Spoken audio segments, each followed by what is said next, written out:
Hello and welcome to the Dreaming and Doing podcast with me, Nikki Raby. I'm an actor, coach, writer, speaker, podcaster and a mum. And in my coaching work, I work with creatives, personal brands, freelancers and small businesses. In my podcast, I talk about success, but not in a traditional sense. I have conversations with those who have built a business from something they love or who have made a pivot in their career. Also those who have built a brand or a job that maybe didn't exist when they were at school and they found a way to monetize their skills, talents and expertise. I've spoken to loads of incredible people, coaches, designers, journalists, app creators, magazine editors, bloggers, content creators, authors, and all-round movers and shakers. I ask the questions that you want to know the answer to. So, how they started, about money, saying no, saying yes, pitching, presenting, putting yourself out there even though it terrifies you, standing out in a busy online world, growing, scaling and making your work for you and your circumstances. The show notes are always at nikkiraby.com/podcast and the conversation continues across social media, often on Instagram, my favourite platform, at Nikki Raby. Thanks so much for listening. It's great to have you with us. Hello, in today's episode I'm talking to Kathleen Porter Kristiansen, who you may know as Triple Passport on Instagram. She's a London, UK-based travel and parenting writer, a photographer, videographer and brand ambassador, originally from Portland, Maine in the States. Previously a lawyer, she and her husband travelled the world on parental leave, and now Kathleen shares her story of raising children who hold 3 passports each, along with her own unique background. This feels like perfect timing. Next year we've been invited to a family wedding and we will be a family of 4, not 3, hopefully by that point. And it's all very exciting but slightly daunting doing a long haul trip. So in this episode, we talk about building a business out of a passion, such as travel or something like that, how you can get started and noticed, and also there's lots of lovely travel tips thrown in there as well. So I hope you enjoy the episode. If you do, please rate, review, subscribe, all those good things, and let Kathleen and I know where you're listening, what you're up to, and what your biggest takeaways were. That's really important for me. I always say this at the beginning of my talk. If people leave only feeling motivated and inspired, I've only done half a job. I want you to take action too. Enough from me today. Here's the episode. Hope you enjoy it and let us know your thoughts. Kathleen, welcome to the podcast. Thanks so much for coming on. Oh, thank you so much. I'm a huge fan, so wow. I really appreciate you having me on. Oh, thank you so much. So, tell me, because when we met, you were in the sort of transitional period. Where are you up to now? How would you sort of describe what you do? So I would say I'm a writer, freelance writer, content creator, creative, and I'm just sharing my story however I can get that out. And usually it's about family travel, it's about personal finance, it's about being a mom and parenting, and raising third culture kids here in London. And you're from the States originally, and then like when we first met, you had a very sort of corporate job. You know, you were doing the sort of the sensible box ticking things, and now you've made this transition into kind of creating your own brand. So how did that sort of work? When how did you know it was sort of time for a change? And talk through the last few years. That would be really useful to hear. Yeah, sure. In 2015.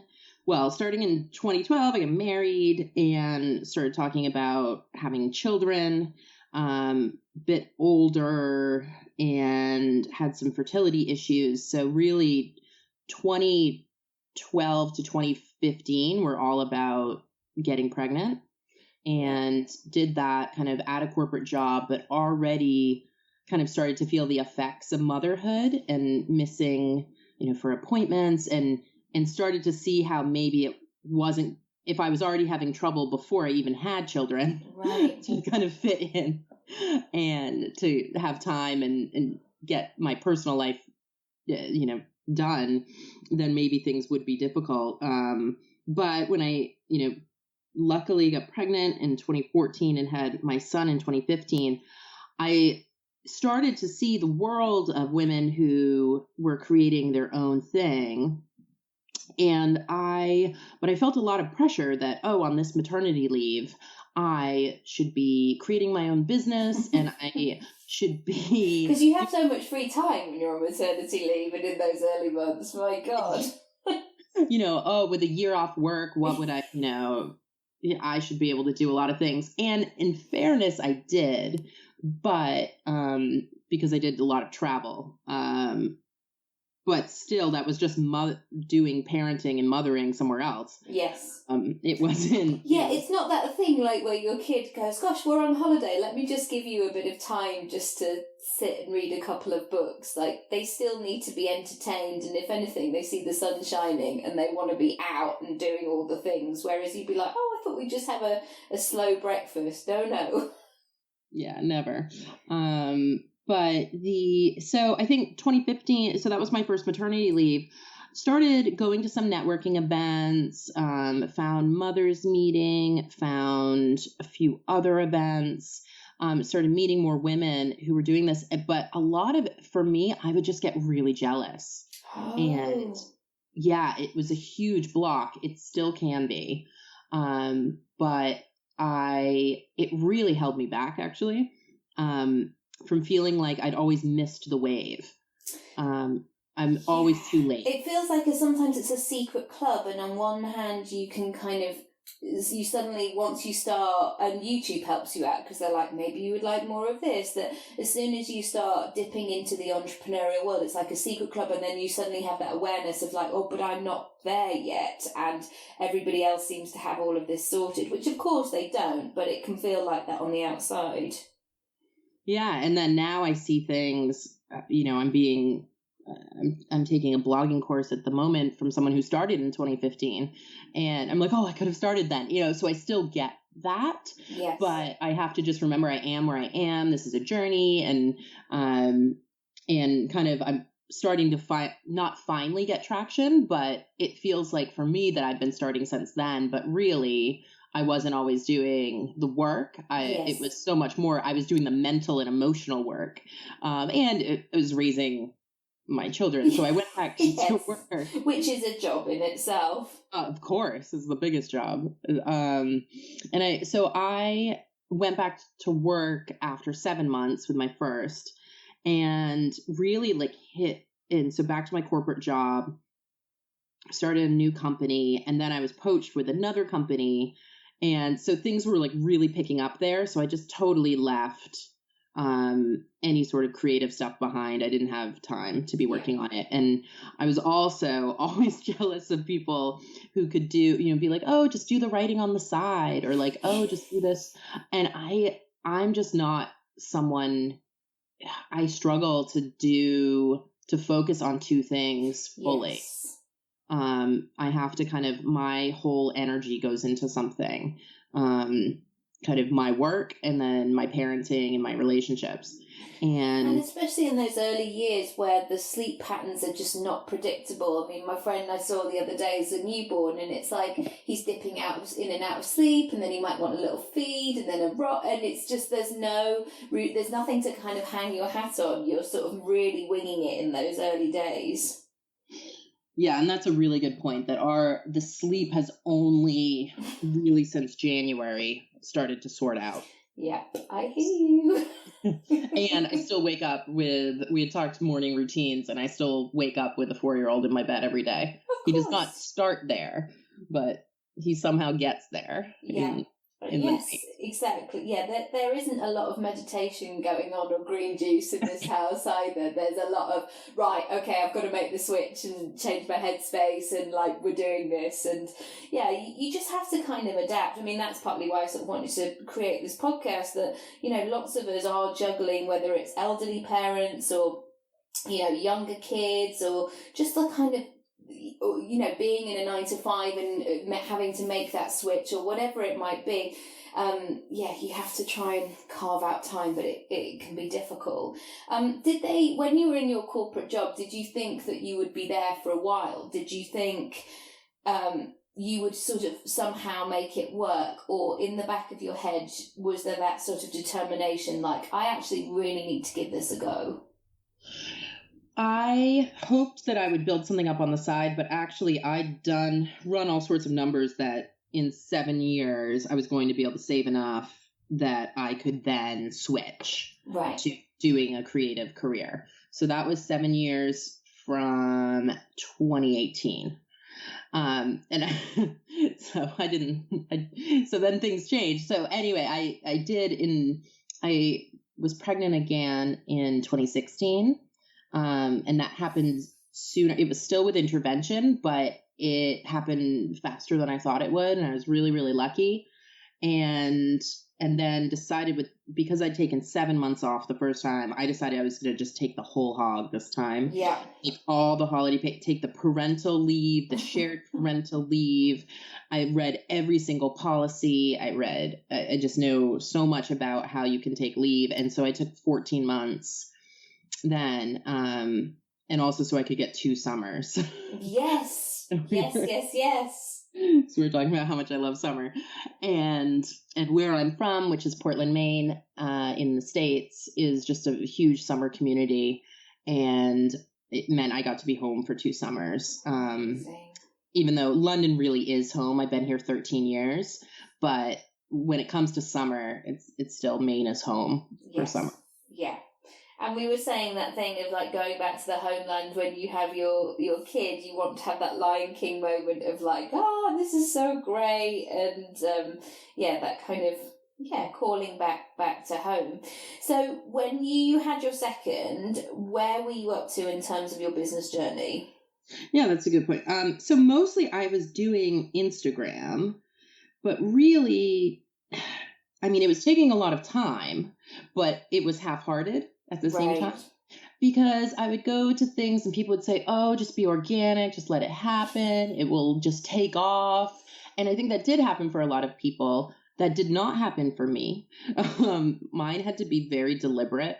Yeah. And I still have to like I'm growing my Instagram, and it's a tool into itself. It's just like you develop any other skill. Yes. And that's what I found. I just have not been an Instagrammer that magically shared things and it took off. No, and I'm always kind of perplexed when that happens, and I don't know why, whether somebody knows things about the algorithm or whatever it might be, or you just get that kind of lucky break or something. But I do feel like because this world of Instagram and growing your social media following is so new, there isn't necessarily a tried and tested method that applies to every single person. I mean, your platform is quite niche in terms of the combination of flavors, like with mine, and it takes a while for people to actually get what it is that you're doing. Yeah, and there's been a big shift from I'm just sharing holiday snaps and to, okay, I'm educating and I'm providing value around family travel, around London, kind of things you can do with your kids, around personal finance, around parenting and being a mom, and then also raising international children. And creating more of a community there, rather than just, here's my snap, here's how fabulous I am. Even though I mean, you are fabulous, but thank you. But I don't need to see 9 squares of it every day. But no, you're right. I think it is that kind of, it's that education. And when I think of your feed, I always think that you share the bits of the curriculum that I missed at school, as in, you talk about, like you mentioned, personal finance, or actually traveling, or making educated decisions about your life, and being quite, what's the word? Sort of very conscious about it. Yeah, I do try to be very conscious and intentional of how I would say on a macro sense. Yeah. of taking a step back quite frequently, at least once a month. And I call them State of the Unions. And with my husband, of just being like, okay, what's going on? How are we raising our children? Yeah. What does our relationship look like? I hope he doesn't listen to this, but I'm gonna block him. Yeah, block him. No, he's lovely. He's been so supportive of this, and that's a huge thing. And I'm very grateful for that. But we were having one of these, and I just said, when you think about your future, do you see me in it? And he was really taken aback. But he's like, yes, we're married. What are you thinking? And you're like, because I've got a bag packed in the hall, so yeah, exactly. I've got a train book, so if we can just hurry this along. But it's really like, what does that, what do you picture this looking like? What does our retirement look like? How much money are we going to have? What is, where are we going to live? We can't ever sort that out. We're two foreigners in London who said we were going to leave in 2012. So, and then things happen here and taking opportunities, and I've loved being a mom in London and in England. Yeah, it's a great I mean, I've never raised kids anywhere else, but I wasn't raised in London, and I have to say it's really easy to sort of navigate, and you can do as much or as little. And sometimes I'll say to my kid, like, where do you want to go today? What do you want to do? It's an adventure day with mummy. And quite often he'll say, I just want to go to the local park. I'm like, oh God, really? But you can have quite a simple life here sometimes as well. Absolutely. I mean, we stay home kind of in the last few months. I've been doing, because also what corresponded with me leaving my job after I returned from maternity leave, it became apparent that I was going to be asked to leave. And I think I can say that there was an NDA signed. And at the same time, my childcare fell through. Actually, I had a lot of childcare issues, and I'd always been someone who'd said, I don't understand why moms get so upset about childcare. Because with one kid, it really was going fine. Yeah. And we just had him in 50 hours, and we paid the bill. And we worked 2 corporate jobs, and we were very lucky.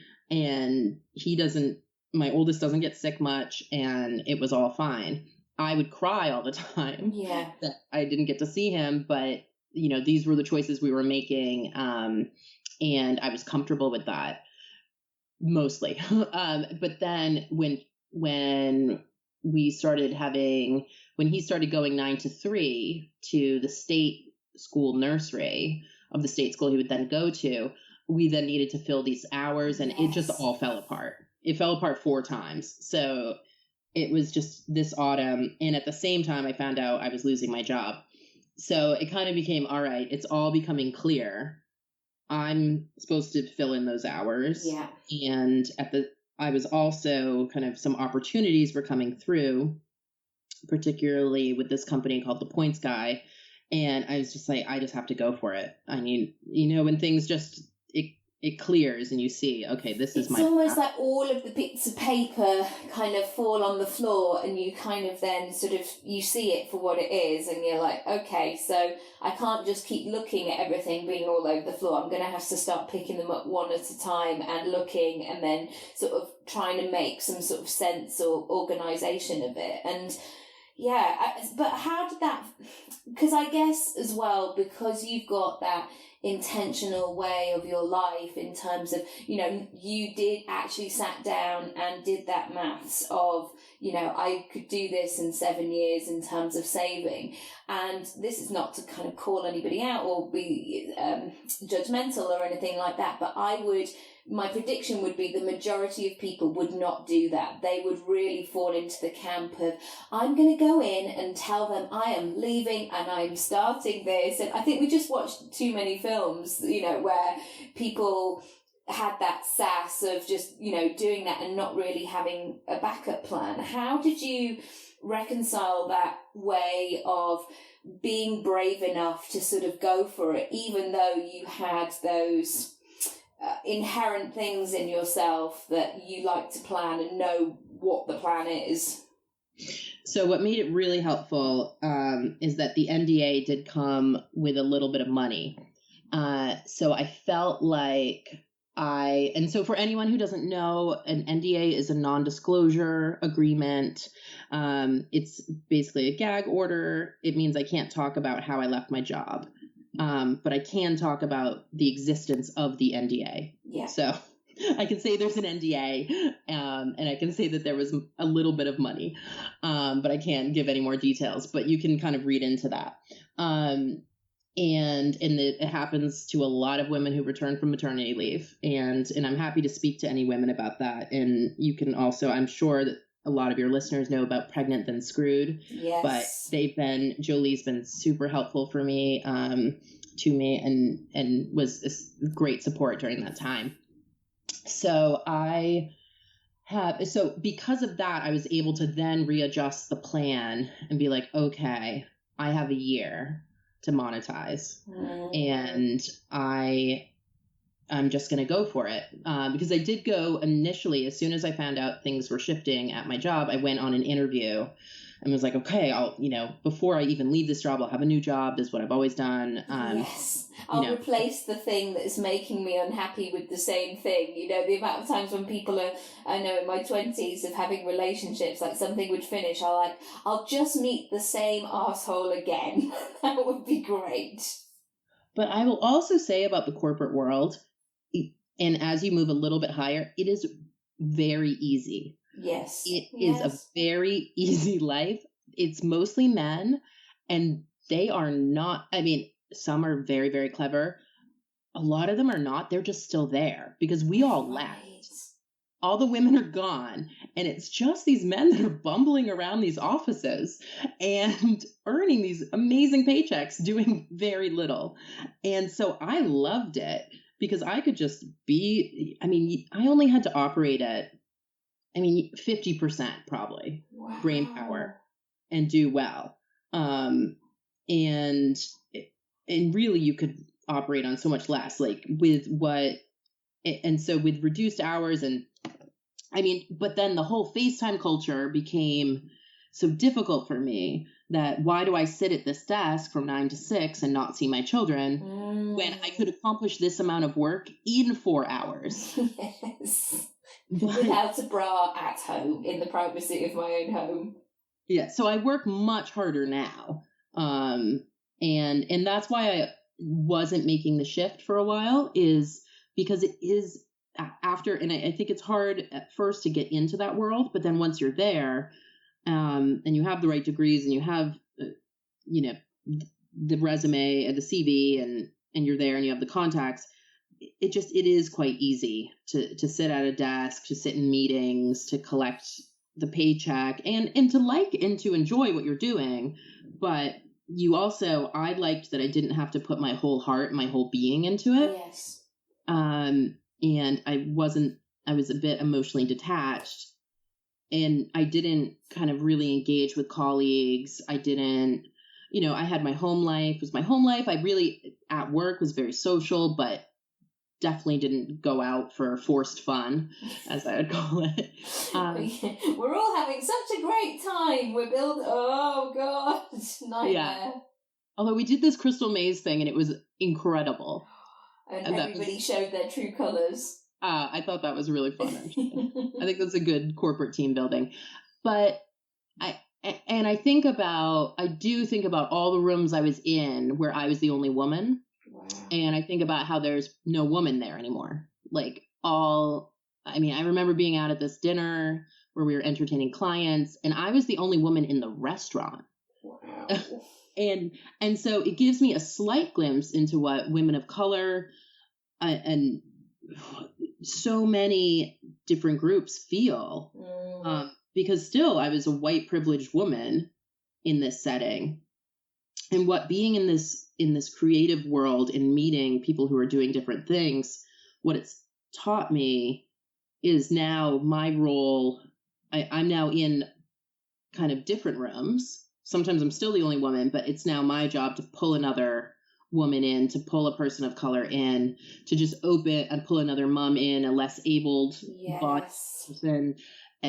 It's because I get my foot in the door from my background or the way I look, or however, and then now it's my job to open other people's minds and brands' minds to, okay, there, you've seen me, but there's actually all these other people out there too. Oh, and they go, oh, really? Oh, wow, I didn't even, oh, gosh. Do you know what? I feel completely the same, because when I moved to London to be an actor, I didn't actually stupidly know anybody who'd ever made any money from acting. I just knew that I wanted to do it. And, I was not kind of tall and skinny. I had red hair, it was, I didn't have the posh accent or anything like that. And, that was a time where you really had to sort of round out your vowels and be very English. And, I can do all of that because you have to become versatile. But now I really want to share it with people of how to build this portfolio career, because I guess nobody really did that. It was, I went to a comprehensive school where it was a bit like sit down and shut up. That was the kind of the philosophy behind it. And I think that's great that you're really being conscious about that going forward, because everybody does need a leg up. And that sort of leads nicely into, how did you start to monetize things? Like, what were your rules? Again, I know so many women really struggle with asking for money, or everybody sort of stays in the free zone for so long before they actually enter the next zone of being paid their worth, or for their work, or their time, effort, all of that sort of stuff. How did that process work for you? So it's it's a great conversation. I love talking about women and money and personal finance and paying off debt, because that was a huge part of my story. I first of all am in a really lucky position where I do have a bit of a cushion. So it means I can be really choosy of what I monetize. And so really what, in my mind and how I've approached this, is that I'm going for really big wins. I'm not worried about, I could do a sponsored post for £100 for any sort of product. I mean, that makes it sound like I can get any job. I would be very, very lucky to get that job. But with, that's approximately what a 10,000 following gets, is, your reach approximately gets £100 for an ad. But that's not what, and if you need £100, like, you should go for it. You should get it, and your audience will understand. But I'm looking just at a much bigger picture. Yes. Of, it's not the nickel and diming of here. It's, okay, how am I going to work with the Maine Bureau of Tourism and do a huge campaign for them? And yes, you need to do the legwork and do, I need to work on my content. I work on my craft, as they say. And I need things, and you don't start at the top. So it's been an interesting mix. I've never struggled to ask for money. Maybe it's because I'm American. It's also I've been working since I was 10. Like, I love it. I know. I think I negotiated my first pay rise when I was 11. Good. You must, because your rates go up at that point for sure. Yeah, from 10 to 11, definitely. I went from $2 to $2.50 an hour. Good. For babysitting. Mother's helper. I basically I would go to a supermarket or with a mom with 2 kids and just stop the kids from pulling everything off the shelves. Wow. So basically my life now. Yeah. But your hourly rate is way more. You're taking that money from your kids. No, I love that, of like actually planning for your future, because there was a stage, like I started drama school in 2000 and left in 2003, and it was very much the era of reality TV was starting to come through, or Big Brother, and, you know, all those sort of talent shows.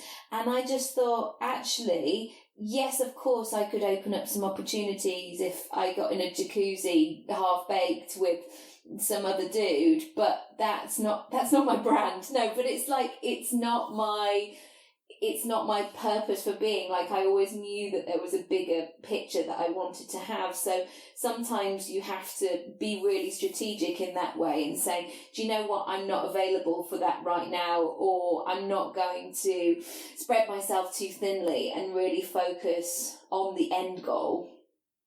And I will say I'm very lucky to have I have a bread and butter client right now. So meaning I have one client who's paying my bills, and that's just been really lucky. So because I have that, I obviously need to be developing other relationships, because it could fall away, like any sort of, freelance work.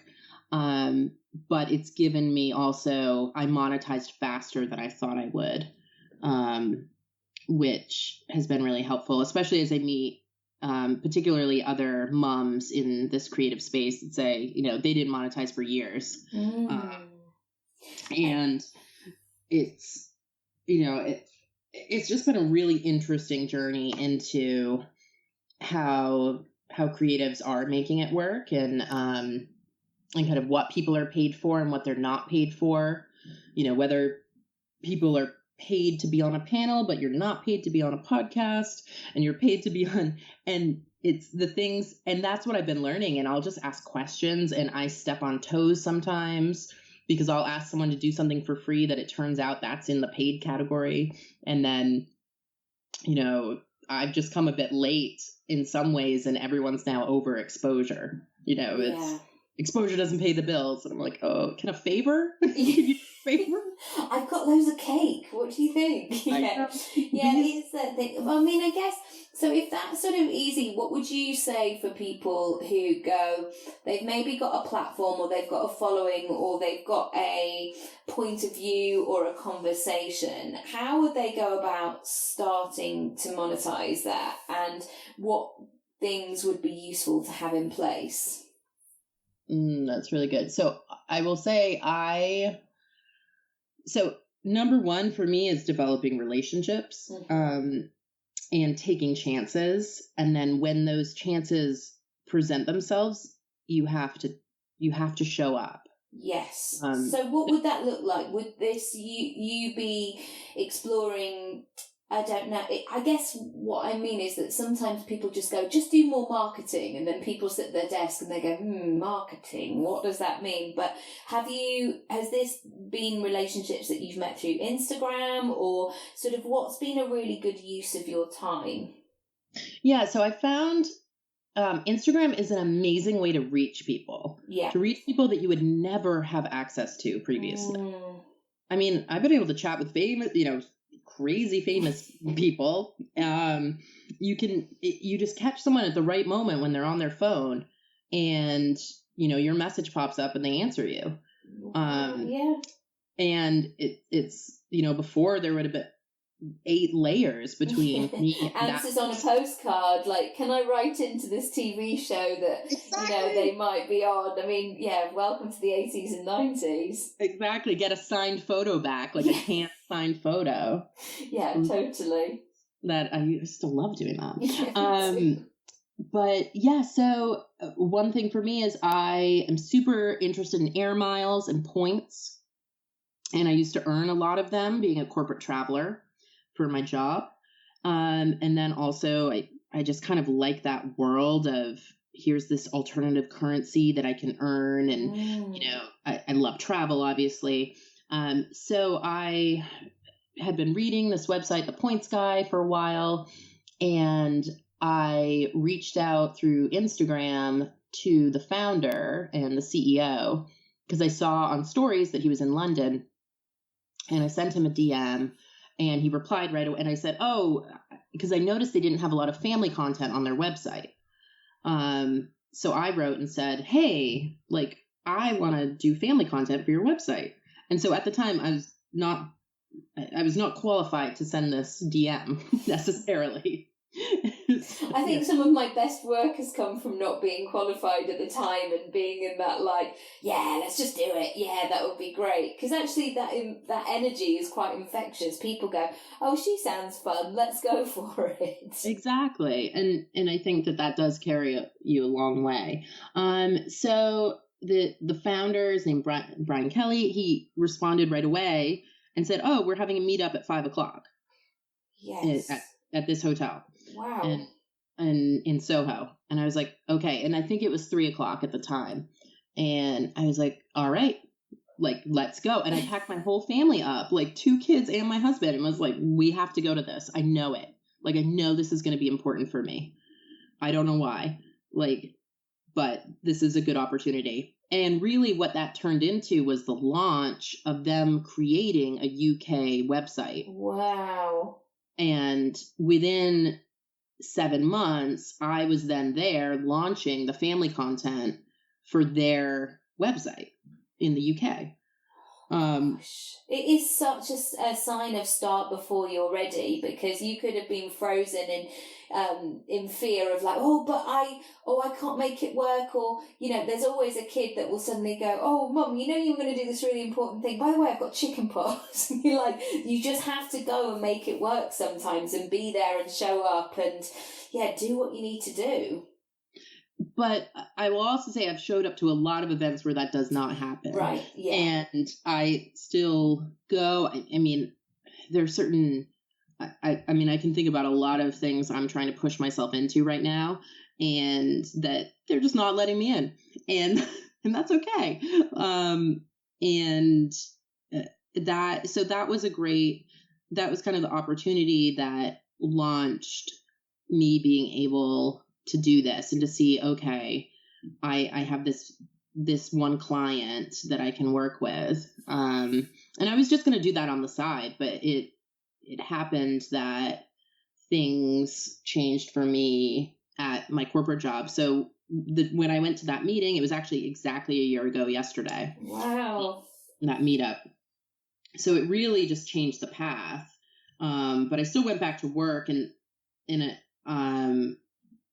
I was just on maternity leave and met a bunch of people, and it's just then maintaining those connections. I mean, no one likes the term networking, but I find it so much easier now with social media to just keep up with people. Yes. When before I used to have to keep their cards and, like, send them an email or Christmas cards.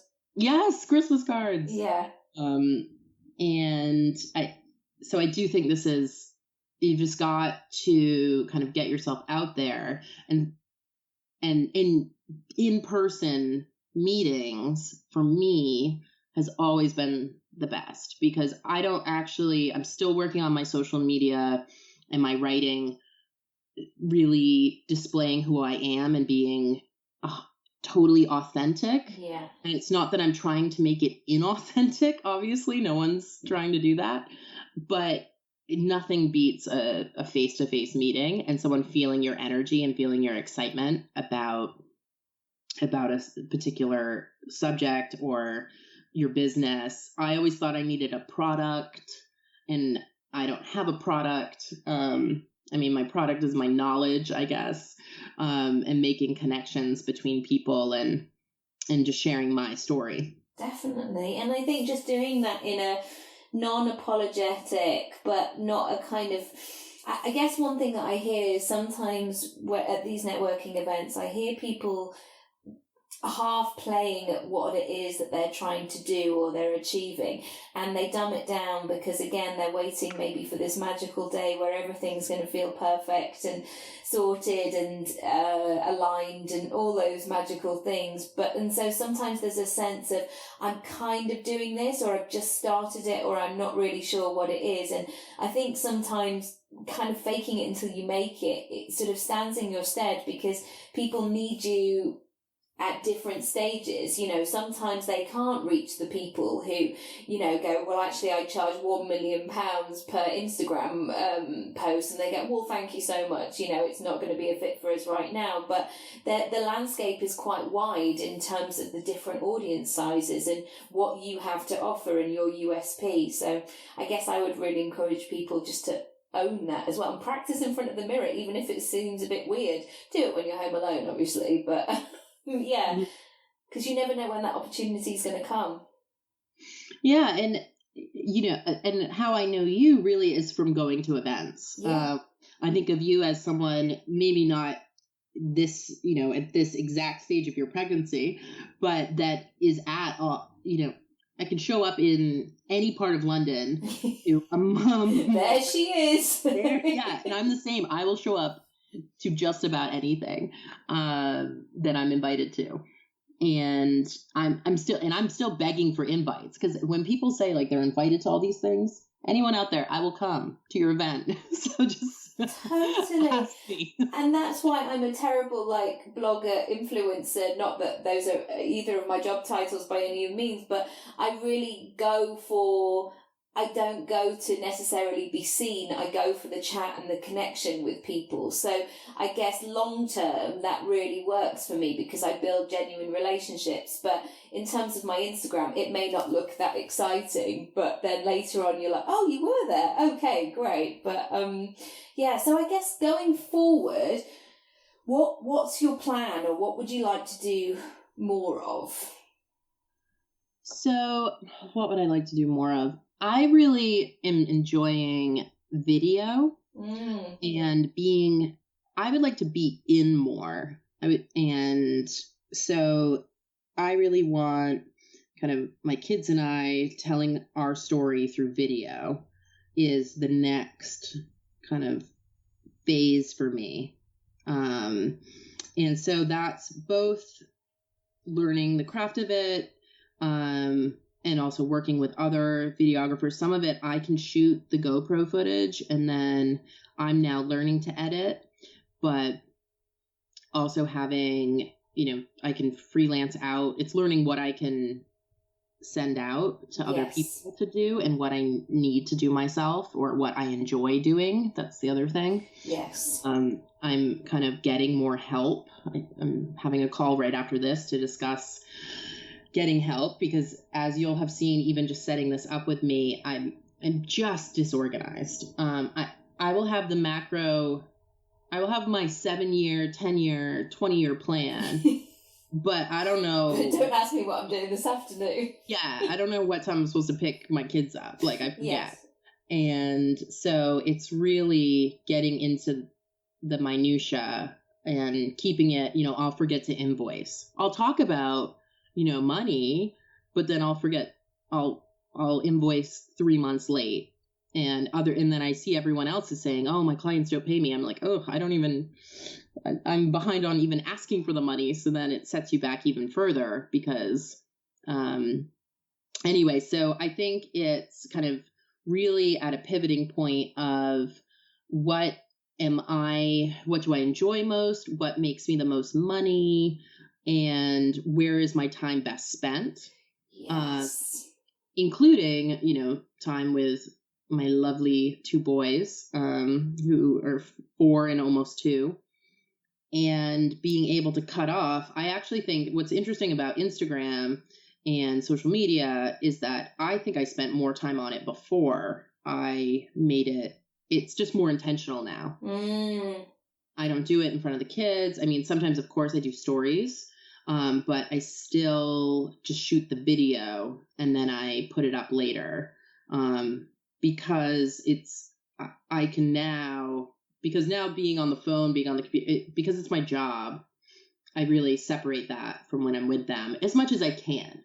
Yeah. You know, and and I think you only learn these things as you go, and you almost have to try on all of these sort of states of, you know, when you first start, you're doing everything, and you're you're nurturing this brand as like another human being and going, right, it's got to be this and I've got to take care. And then slowly you can start to loosen the reins and going, God, actually, I really dread doing this and I don't want to do it. Or like that book, The Big Leap, it's not my zone of genius. And you only sort of learn that by maybe making mistakes or going, oh, why did I turn up at that thing, because that was never going to be a match or whatever. But it can be really hard to assess those things from the sidelines. You have to do it. And I think that's so true, and that also it's just propelling forward. Mm-hmm. And with Triple Passport, I see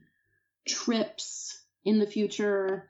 Like I would love to do family run trips or even just mom and child trips. But then if I start really thinking, I can get overwhelmed and think, oh my gosh, think of all the car seats that I'd have to bring. Like just something really small will make me be like, oh my gosh, I could never do that. Or and sometimes you go, I like my own children, but do I really want to be taking care of everybody else's? And but then thinking, okay, like let's, step back. It's looking at big picture, and actually working with, one thing that's been so helpful for me is working with business coaches and starting to invest in myself that way. It's just made a huge difference, because it does help you stop and look at the big pictures. Yes. And because I'm someone who's fine to be planning, but I don't even know what questions to be asking myself. Yeah. Because this is just not the life I originally set up and was working towards forever. It's what I always wanted to do. I always wanted to be creative, but I saw that as something, one, for rich kids, like, right, yeah, that, you had something to fall back on. And then also I saw it as like, it wasn't my number one. There were always people who were better than me at any sort of creative thing. Like I did modeling when I was younger. I just was so frozen by fear. Did writing, but then, and still I can be frozen by comments. I can be you have to, but now there's so many people teaching how you drown out the noise. Yeah. How you listen to podcasts that motivate you, and how you fill your world with positivity that then drowns out the inevitable negativity that you will get putting yourself out there on the internet. Of course. And also sometimes when you're starting this, especially if you're doing it on maternity leave, you've got all those hormones and emotions and lack of sleep and, trying to figure out this new job of being a mum whilst you're trying to do these other things, that it's a real leap of faith trying to find out your own sort of set of tools that are going to make you feel good. And I know for me sometimes is when things get complicated or things get foggy, I need to strip things back, and it means that I'm trying to do too much or be all things to all people. And I've kind of learned that along the way in terms of setting new boundaries for people. Like I used to offer a free coaching session for anybody that just wanted to chat, and these days I'm just so much more I guess I've learned that sense of what I have to offer is good, and that I need to protect myself in this, because sometimes as well when you become a mum you can be the bottom of the pile. And certainly as I'm going into having my second child, I'm like, okay, this is about thriving, not surviving this time. This is about really feeling all the things and still buying the stuff that is good for me too. We are planning a trip to New York next year for a family wedding. Just as a final sort of question, what would your top tips sort of for family travel be? What are the things that you always come back to, however simple or complicated? What are your top tips? So top tip is to keep a sense of humor and alcohol. Yeah, sure. I mean, whatever gets you through. Yes. But also to know I mean, with a flight, so going to New York, that's probably 12 hours door to door. Yeah. 12 hours. I mean, because when people do that, but it's only 6.5 on a. It's not. It's all the stuff, isn't it? It's the leaving home at the funny o'clock time. It's waiting for the taxi. It's the whole transfers, and it's a lot. But I actually think 12 hours isn't that long. You entertain your kids for 12 hours every day. Yeah, I mean, depending on what your work situation is, I mean, it could be that's what you do every day. Right. So I just see it as you're parenting, but it's on the move. And of course, they don't have their usual comforts, but I try to create home on the plane, wherever we are. Like, my big thing is recreating home. I also think so much about what home means, and that it is just being with your family. It's being wherever you are.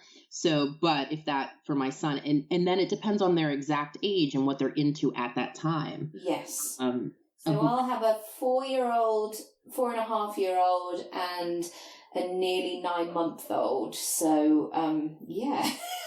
I'm sweating as I'm saying. No, but I mean, the 4-year-old at that point, typically, if you're doing screens, I mean, they can watch something for a good portion of it. They can also then do their book. I mean, 4-year-olds probably fine. Yes. With, books and stickers and, whatever they would do at home for 6 hours.